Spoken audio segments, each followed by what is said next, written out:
This is Book TV on C-SPAN 2. We've been doing a college series on Book TV where we visit colleges so we can talk to professors who have also written books and expose you to a few more ideas. Now joining us is Al Felzenberg, a professor at George Washinton University. We're on site here, and here is his book, The Leaders We Deserved and a Few We Didn't, about the American presidents.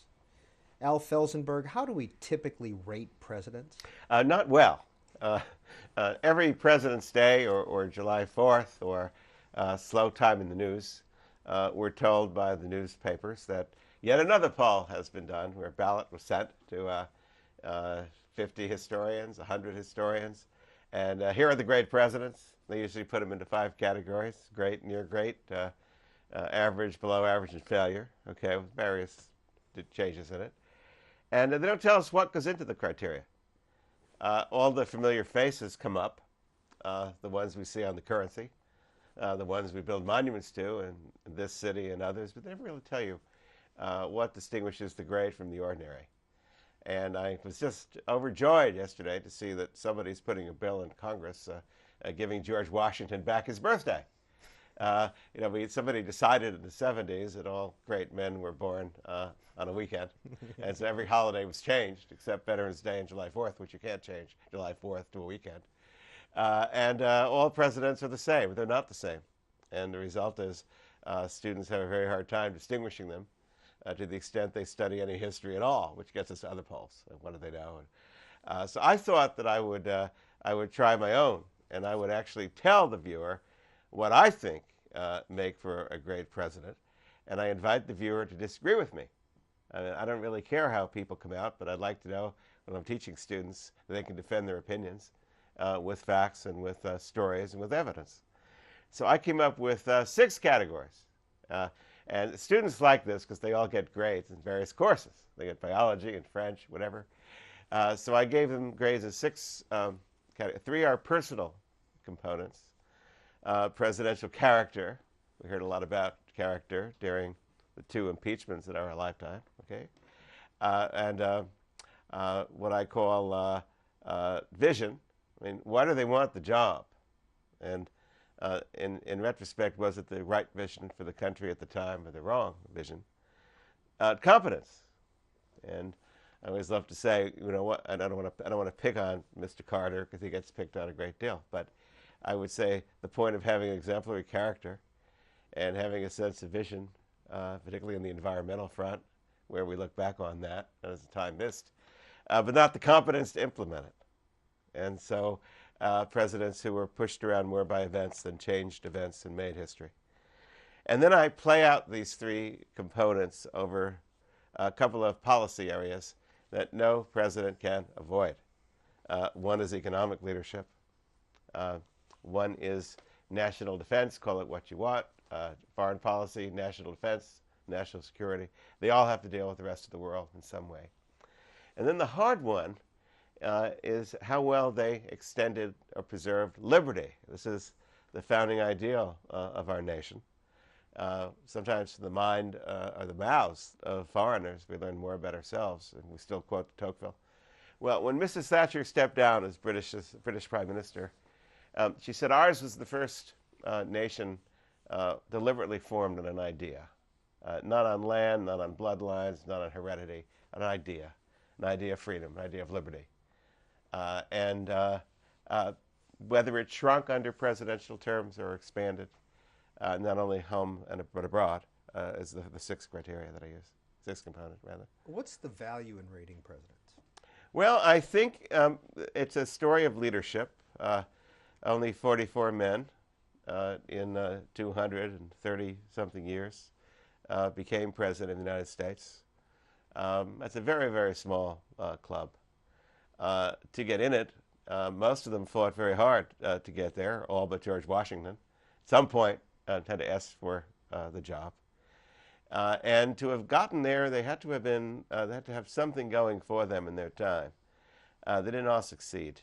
And this can be used, hopefully, to people who study business, what makes for an expansive and a creative CEO of a company at a time the nation is going through transitions, what makes for a good labor leader, what makes for a good professor, university president.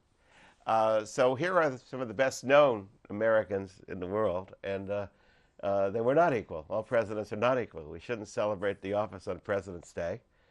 As early as 1777, women started naming their children after George Washington.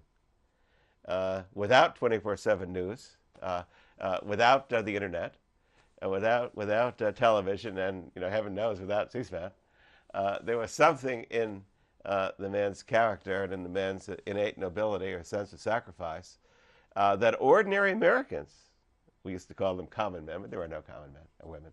Ordinary Americans, meaning people who go about their business and don't spend most of their days worrying about public affairs, got the point to name their child George Washington Jones or something else.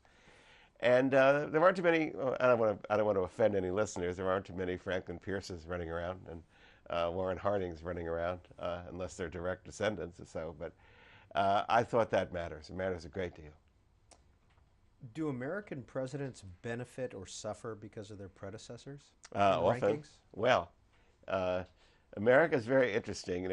People who've been married multiple times always tell me they wind up with the same spouse.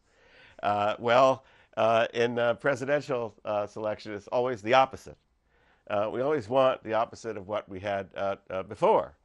So I like to tell students, well, after Woodrow Wilson, great cerebral man, certainly made a lot of noise, broke a lot of dishes, got us through a great world war, failed to implement the League of Nations.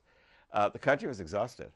I mean, 4 constitutional amendments passed in Wilson's time, including the Federal Reserve, a good many direct election of senators, the income tax, which we're still talking about, and one that he had mixed feelings about was really against prohibition.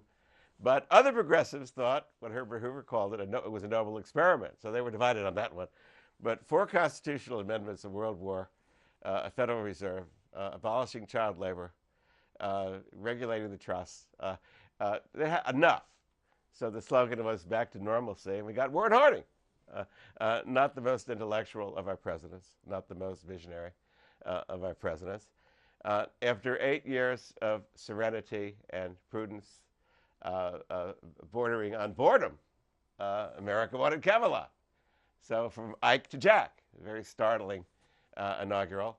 And no one accused Eisenhower of hanging around with Hollywood greats. A couple of golfers, yes, but not the great actors of his time. And of course, we all know about the Kennedys and the arts and Hollywood and Camelot, and the fact that it's named by Jackie after a great Broadway pizzazz production with Elizabeth Taylor and Julie Andrews and all this. After after Bill Clinton, we have George Bush. Now, the two sides, I tell my students, these are the 2 bookends of the 1960s. We have the war protester, and all that brings to mind with what he did not inhale and what he didn't do and all of that, and the frat boy. I mean, so I say we had, 10 Civil War presidents, maybe 8 World War II presidents, and our generation got the 2 bookends, and that's it. Okay, Obama claims to be a baby boomer. He was born at the tail end. He's really post-boomer. Al Felzenberg, in your rating system for Warren G. Harding, yes, you rate him at number 26, yes. and some of the presidents are tied, so the ratings aren't exactly yes. 1 through yes. 26. But he gets rating number 26. He gets a 2 for character. Mm-hmm. He gets a 4 for preserving and extending liberty. Yes. First of all, let me tell you, it's a 1 through 5 scale. Yeah, 1 through 5 scale. Harding is always rated next to last. I have to say, so was Grant. I want to talk about Grant as well. When you get the early polls that Arthur Schlesinger sent out to historians, Harding and Grant are always at the bottom. And I must say, Watergate's been very good for them because, the Nixon comes along and the others sort of go up and all this. I joke about it. But I went back and I looked at Mr. Harding's record on race, an extraordinary record on race. He was very much in favor of an anti-lynching law. He actually put it in several State of the Union messages. He got it through the House, and he could not get it past a Senate filibuster. He then went down to Alabama, and he gave a startling address to a segregated audience where you have African-American listeners sort of chained away on one side, and then you have all the dazzling Southern gentlemen and ladies coming out to hear the president.